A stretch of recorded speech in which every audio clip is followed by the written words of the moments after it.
آج ہم سورہ الغاشیہ کی آیت نمبر 1 سے لے کر 3 تک کا لفظی ترجمہ پڑھیں گے۔ شروع کرتے ہیں۔ هل أتاك حديث الغاشية وجوه يومئذ خاشعة عاملة ناصبة۔ هل أتاك یقیناً آئی تمہارے پاس، حل یقیناً بے شک، یا پھر کیا، اتاک آئی تمہارے پاس، پہنچی تمہارے پاس، حدیث بات، خبر، الغاشیہ چھا جانے والی، ڈھانپنے والی۔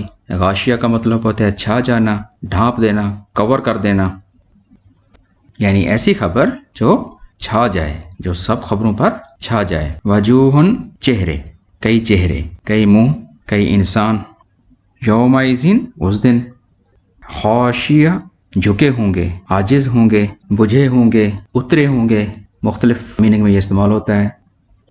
عاملۃ ناصبہ کام کرنے والے، عمل کرنے والے، ناصبہ مشقت اٹھانے والے، مشقت کرنے والے۔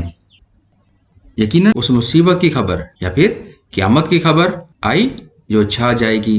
کتنے ہی چہرے اس دن ذلیل و عاجز ہوں گے، مشقت کرنے والے، تھکے ہوئے، یا پھر عمل کرنے والے، مشقت والے جیسے تھکے ہوئے۔ سورہ الغاشیہ کا آغاز اللہ تعالیٰ نے ایک ایسی خبر سے کیا جو چھا جانے والی ہے۔ جب یہ خبر آئے گی یا پھر جب یہ گھڑی آئے گی تو ہر چیز پر چھا جائے گی۔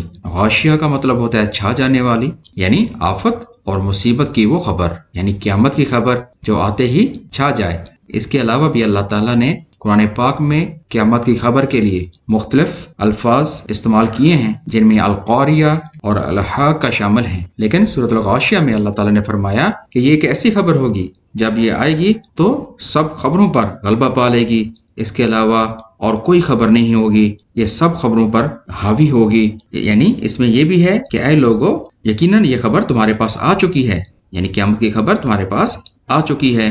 تم بعد میں یہ نہیں کہہ سکو گے کہ ہمیں پتہ نہیں تھا یا پھر ہمارے پاس یہ خبر نہیں پہنچی، بلکہ یقیناً یہ خبر تمہارے پاس پہنچ چکی ہے۔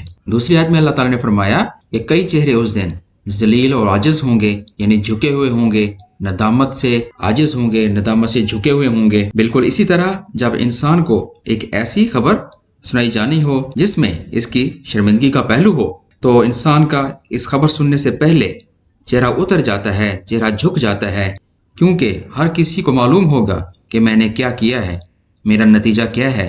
اس لیے جن کو کامیابی کی امید ہوگی وہ خوش اور خرم ہوں گے، جس کا ذکر آگے آئے گا، لیکن جن کو ناکامی کی امید ہوگی، یعنی کہ جن کو پتہ ہوگا کہ ہم ناکام ہوئے، ہم نے اللہ کی باتوں کو نہیں مانا، اللہ اور اس کے رسول پر ایمان نہیں لائے، تو ان کے چہرے یوم قیامت والے دن بجھے ہوئے ہوں گے۔ تیسری آیت میں اللہ تعالیٰ نے ان چہروں کے بارے میں کہا وہ کس طرح کے ہوں گے، جیسے مشقت کرنے والے، تھکے ہوئے، ایگزاسٹڈ۔ وہ تھکن سے چور چور ہوگا، کیونکہ انسان کی پریشانی اور خوشی کا اظہار اس کے چہرے سے ہوتا ہے، تو اس دن ان کے چہروں پر واضح ہوگا، جن کو پتہ ہوگا کہ ان پر جہنم واجب ہو چکی ہے، یعنی وہ جہنم میں جانے والے ہیں۔ اللہ پاک ہمیں جہنم سے بچائے، آمین۔